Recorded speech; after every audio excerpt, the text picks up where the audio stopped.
Welcome back to my English learning channel.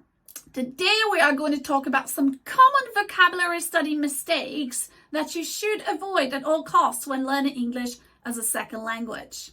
By steering clear of these pitfalls, you can supercharge your language skills and expand your vocabulary. My name is Monica and this is Vance's Learn English. Let's go.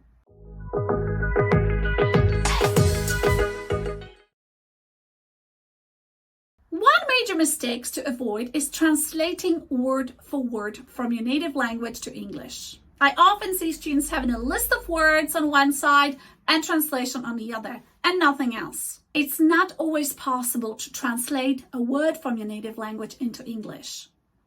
Also, one word in English can have many meanings. Look at some examples.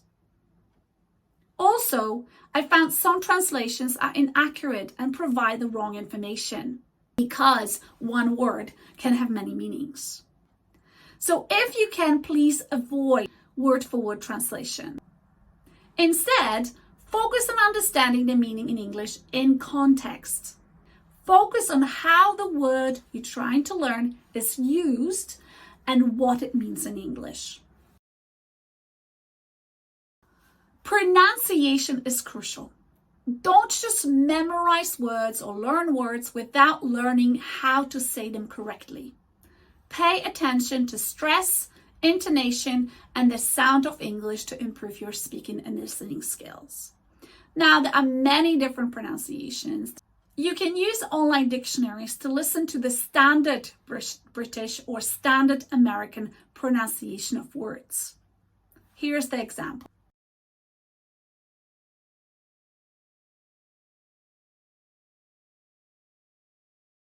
Neglecting word families is another common mistake.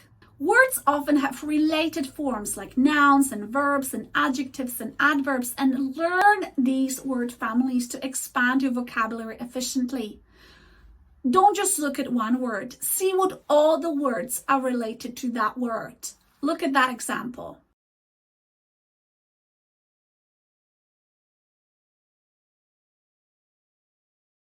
Be cautious of false friends, and I don't mean the friends that are not very nice.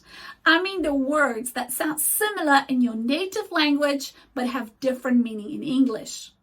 Don't just assume that the word that you found has the same meaning that a similar word in your first language. Always check their definition to avoid confusion.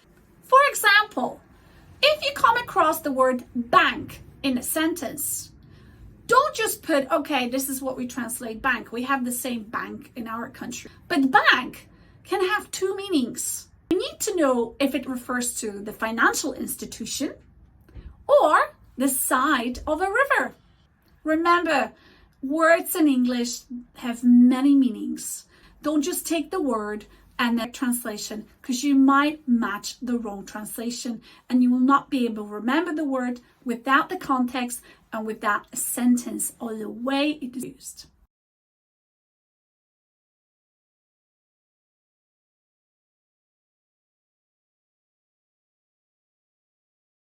Context is key.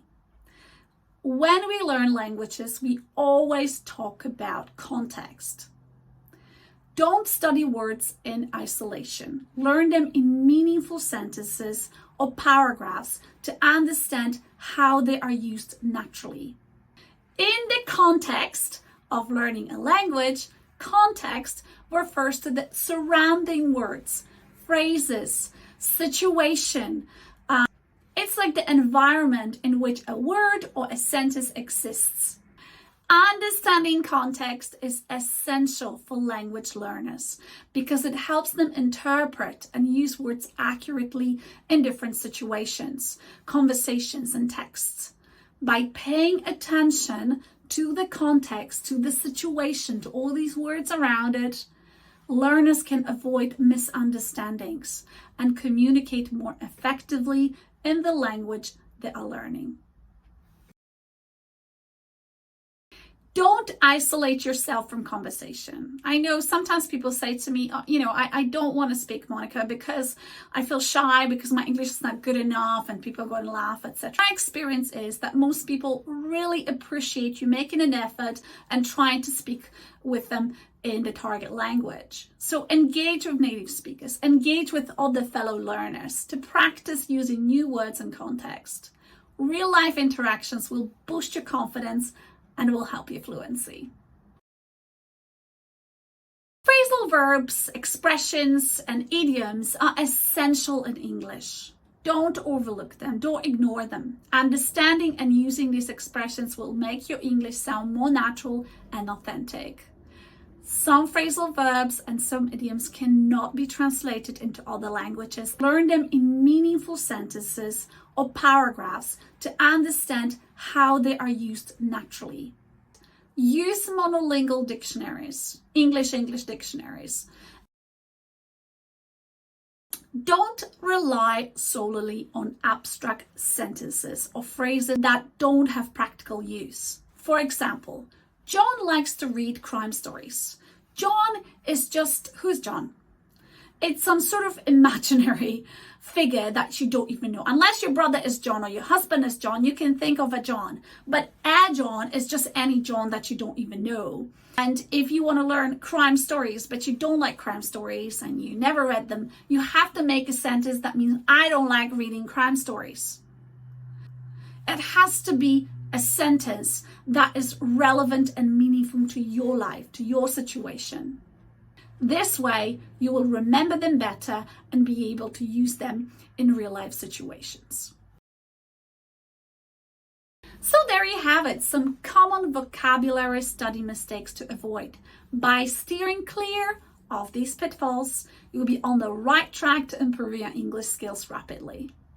Remember, learning a new language is a journey, so be patient and be consistent with your efforts.